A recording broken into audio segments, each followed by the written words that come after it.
السلام عليكم ورحمة الله وبركاته. الحمد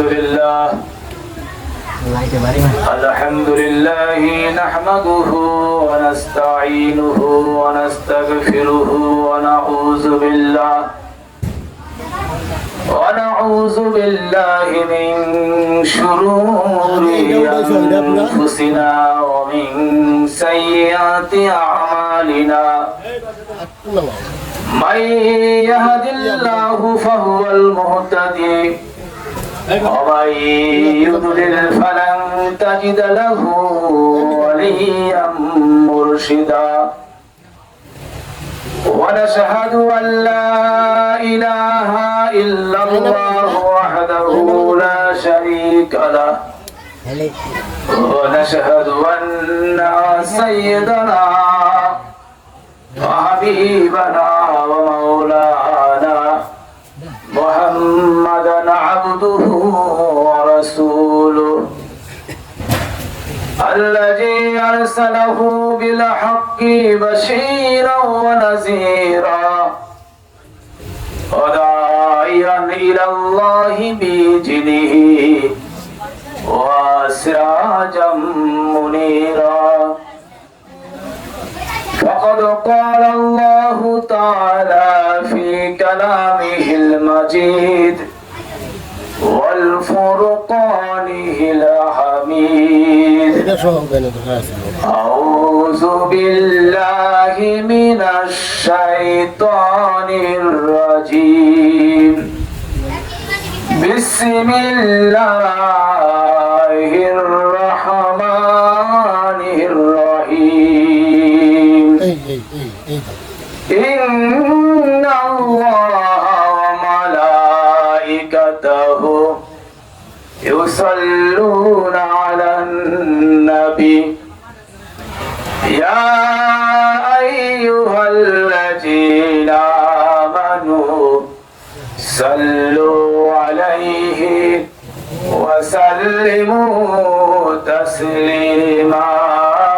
اللهم صل على سيدنا مولانا محمد وعلى آل سيدنا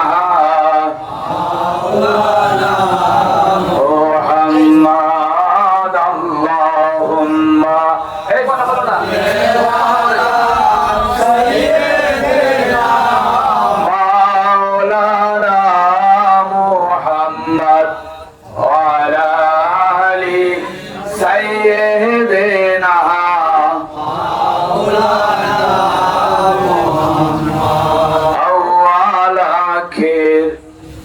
ज़ाहिर बातें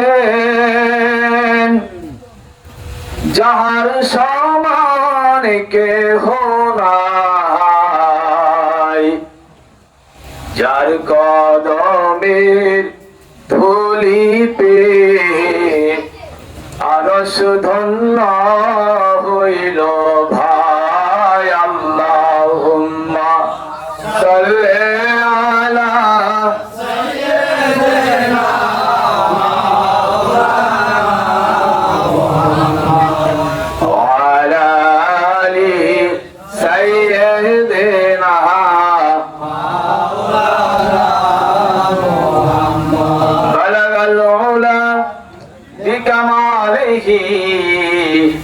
كشف الدجى بجماله حسنت جميع خصاله صلوا عليه وآله.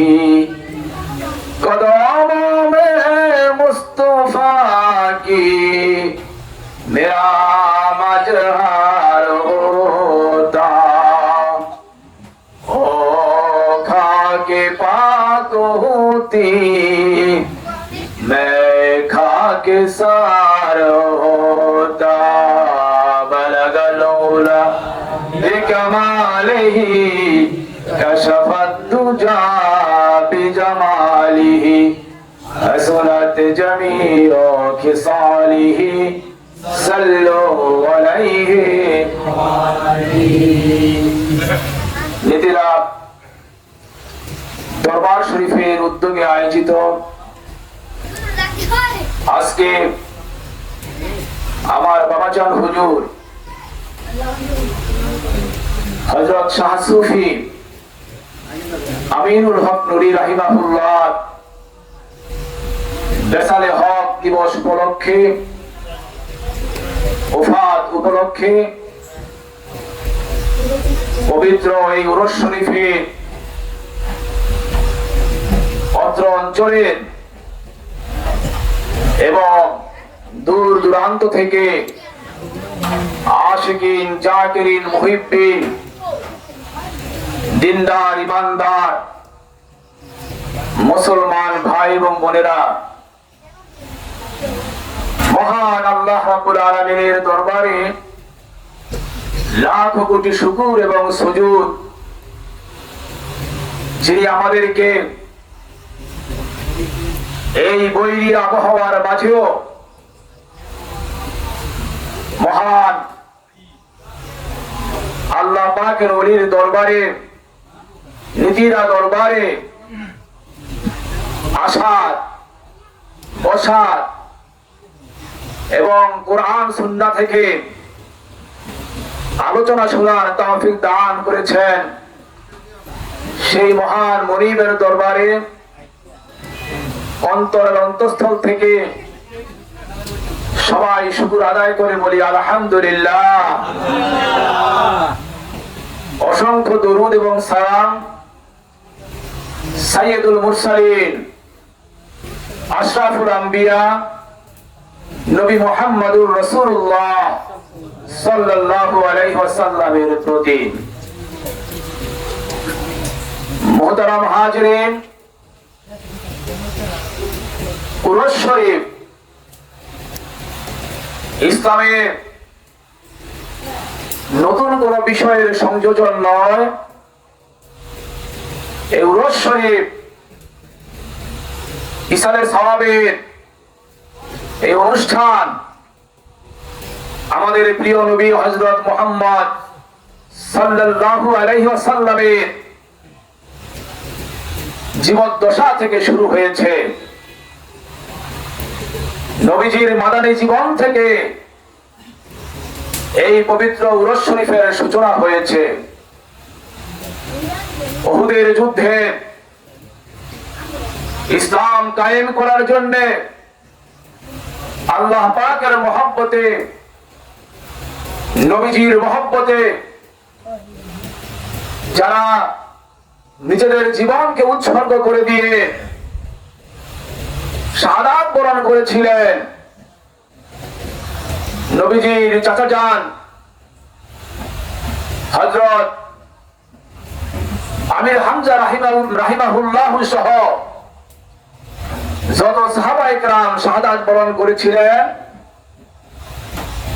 ওই সমস্ত সাহাবায়ে কেরামদের কবর শরীফে, মাজার শরীফে আমাদের প্রিয় নবী হযরত মুহাম্মদ সাল্লাল্লাহু আলাইহি ওয়াসাল্লাম ওই উহুদ দিবসে গিয়ে হাজির হতেন এবং তাদের কবরের পাশে গিয়ে জিয়ারত করতেন। অন্যান্য সাহাবায়ে কেরামদের সহ সেখানে গিয়ে জিয়ারত করে তাদের জন্য সমস্বরে আল্লাহ পাকের কাছে দোয়া করতেন, তাদের রূহের মাগফিরাতের জন্য, তাদেরকে উচ্চ মাকাম দান করার জন্য। বলি সুবহানাল্লাহ। পরবর্তীতে খুলাফায়ে রাশিদিন হযরত আবু বকর সিদ্দিক রাদিয়াল্লাহু তাআলা আনহু, ওমর বিন খাত্তাব রাদিয়াল্লাহু তাআলা আনহু, উসমান রাদিয়াল্লাহু তাআলা আনহু, হযরত আলী রাদিয়াল্লাহু তাআলা আনহু, তাও এই উহুদ দিবসে বছরে একবার তাদের মাজার শরীফে, কবর শরীফে যোগদান করে একত্রিত হয়ে আল্লাহর জিকির করতেন আল্লাহ পাকের স্মরণ করতেন, জিয়ারত করতেন, দোয়া করতেন। সেখান থেকেই এই উরস শরীফের সূচনা হয়েছে। উনি আল্লাহর দরবারে সারা পৃথিবীতে আহলে সুন্নাত ওয়াল জামাতের অন্তর্ভুক্ত আল্লাহর ওলিদের দরবারে আল্লাহর ওলির আশিকরা, ভক্ত মুরিদেরা, শুভাকাঙ্ক্ষীরা উরস শরীফ উদযাপন করে আসছে। তেমনি ভাবে আমরাও প্রতি বছর উরস শরীফ উদযাপন করে থাকি এবং এই উরস শরীফ চলবে কিয়ামত পর্যন্ত। বাজে ফতোয়া দিয়ে, বানোয়াট মিথ্যে ফতোয়া দিয়ে কোন নামধারী তথাকথিত আলেম এই উরস শরীফকে কখনো বন্ধ করতে পারবে না। উরস শরীফে আমরা কি করি? আমরা তো কোরআন সুন্নাহ বিরোধী কোনো কাজ করি না, করি? কোরআন সুন্নাহ বিরোধী কোনো কাজের প্রশ্নই আসে না। এই উরস শরীফে আল্লাহর ওলির দরবারে এসে, মাজার শরীফে এসে আমরা নামাজগুলো জামাতের সঙ্গে আদায় করি, কোরআন তিলাওয়াত করি, জিকির আজকার করি, তারপরে মাজার জিয়ারত করি, আল্লাহ পাকের কাছে দোয়া মাঙ্গি। আল্লাহর ওলির দরবার হলো আল্লাহর দরবার, বলুন সুবহানাল্লাহ। আল্লাহর ওলির দরবারে আসলে আল্লাহ পাক খুশি হয়ে যান। এজন্য আল্লাহর ওলিরা বলেন, হরকে খাহাত হামনাশিনী বা খুদা গোনাশিনাত তার হুজুরে আউলিয়া। সুবহানাল্লাহ। আল্লাহর ওলিগণ বলেন, বিশ্ববিখ্যাত আলেম আধ্যাত্মিক সুফি তত্ত্ববিদ আল্লামা জালালউদ্দিন রুমি রাহিমাহুল্লাহ তার মাসনাবী শরীফে বলেন, যদি তুমি আল্লাহর দরবারে বসতে চাও তাহলে কোন আল্লাহর ওলির দরবারে বসে যাও। আল্লাহ পাকের ওলির দরবারে বসলেই আল্লাহর দরবারে বসা হয়ে যাবে। আল্লাহুম্মা সাল্লি আলা সাইয়্যিদিনা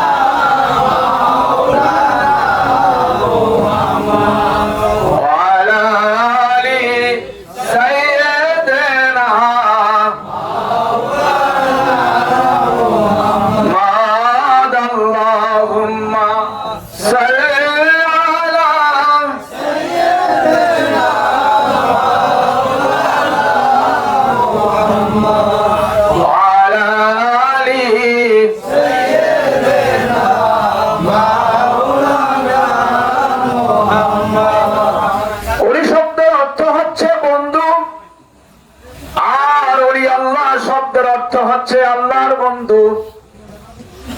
এই আল্লাহর বন্ধু হতে গেলে অনেক রিয়াজত, মুজাদালা, মুজাহাদা করতে হয়, অনেক ত্যাগ দীক্ষা ভোগ করতে হয়, অনেক ইবাদত বন্দেগী করতে হয়।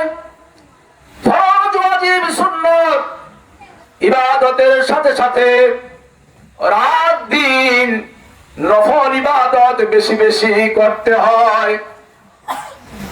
আমার আল্লাহ বলেন হাদিসে কুদসির মাঝে, যে কোন বান্দা ফরজ, ওয়াজিব, সুন্নত ইবাদত করার পরে বেশি বেশি নফল ইবাদত, অতিরিক্ত ইবাদত করতে থাকে, ইবাদত করতে করতে যখন সে আমার নিকটবর্তী হয়ে যায়, আমার কাছাকাছি হয়ে যায়, আমার নৈকট্য লাভ করে, তখন আমি আল্লাহর হাত ওই বান্দার হাত হয়ে যায়। আমি আল্লাহর চক্ষু ওই বান্দার চক্ষু হয়ে যায়। আমি আল্লাহর কান ওই বান্দার কান হয়ে যায়। আমি আল্লাহর পা ওই বান্দার কুদরতি পা হয়ে যায়।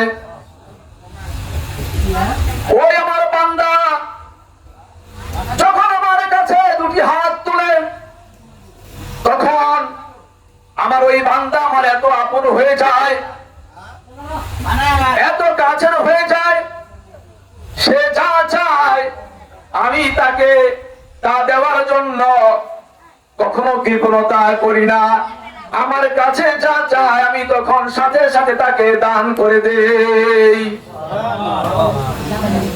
এ হচ্ছে আল্লাহ পাকের ওলি, আল্লাহ পাকের বন্ধুর বৈশিষ্ট্য। এই পৃথিবীর বুকে যত ওলি আল্লাহ হয়েছেন, বুজুর্গ হয়েছেন, প্রত্যেক ওলি আল্লাহ তরিকতের মাঝ থেকে এসেছে। তরিকত ছাড়া কোন আল্লাহর বান্দা আল্লাহর ওলি হতে পারে নাই। বিরানে পীর দস্তগীর শেখ মহিউদ্দিন আব্দুল কাদের জিলানী, উনি তরিকতের লোক ছিলেন, কাদেরিয়া তরিকার ওলি ছিলেন এবং কাদেরিয়া তরিকার প্রধান ছিলেন, ঠিক কিনা? হযরত খাজা কুল্লে খাজগা আতায়ে রাসূল গরিবে নওয়াজ মাইনুদ্দিন চিশতি রাহিমাহুল্লাহ, উনি চিশতিয়া তরিকার প্রবর্তক ছিলেন। হযরত মুজাদ্দিদ আল ফেসানি রাহিমাহুল্লাহ মুজাদ্দিদিয়া তরিকার প্রবর্তক ছিলেন। পীর বাহাউদ্দিন নকশবন্দি নকশবন্দিয়া তরিকার প্রবক্তা ছিলেন। এবং লক্ষ লক্ষ কোটি কোটি ওলি আল্লাহ বাংলাদেশের মাটিতে, পৃথিবীর মাটিতে যে তশরিফ এনেছেন, সবাই তরিকতের অনুসারী ছিলেন, তরিকতের অন্তর্ভুক্ত ছিলেন।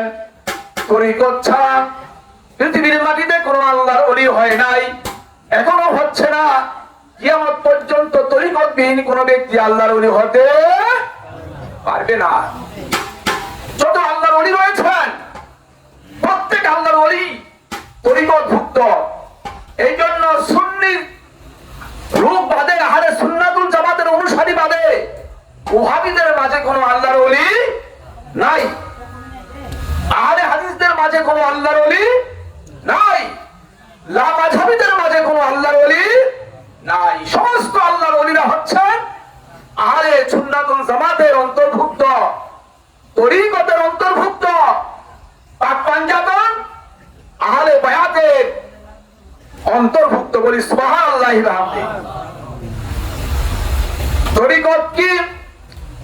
তরিকত হচ্ছে রাস্তা বা পথ। তরিকতের মাকসুদ হলো দুইটা। একটা হলো নিজের হিম্মতকে বুলন্দ করা, নিজের হিম্মতকে কি বুলন্দ করা।